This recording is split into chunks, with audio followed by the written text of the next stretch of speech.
রাজধানীর উত্তরা এলাকা থেকে যোগ দিচ্ছেন সহকর্মী তাজনুর ইসলাম। তাজনুর, উত্তরায় শেষ মুহূর্তে প্রার্থীদের প্রচারণা কতটা জমজমাট, ভোটারদের প্রত্যাশা কি? প্রথম বিষয় হচ্ছে যে শাপলাকলির প্রার্থী শাপলাকলি মার্কা নিয়ে যিনি লড়ছেন, জামাত ইসলামের নেতৃত্বে যে 11 দলীয় জোটের প্রার্থী আরিফুল ইসলাম আদিব, তিনি উত্তরা থেকে বেরিয়ে এই মুহূর্তে দক্ষিণখান এলাকায় প্রবেশ করেছেন। সবচেয়ে সুস্বাদু হালিম, রাঁধুনি হালিম, হালিম হোক রাঁধুনি হালিম। ঢাকা 18 আসনের প্রার্থী তিনি।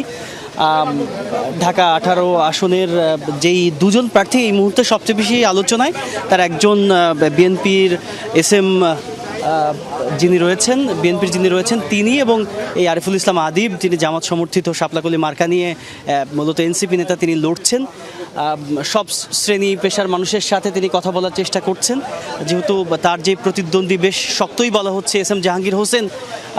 সেই জাহাঙ্গীর হোসেনের প্রতিদ্বন্দ্বী হিসেবে এরই মধ্যে মাঠে তিনি নিজেকে আসলে মেলে ধরেছেন, কেননা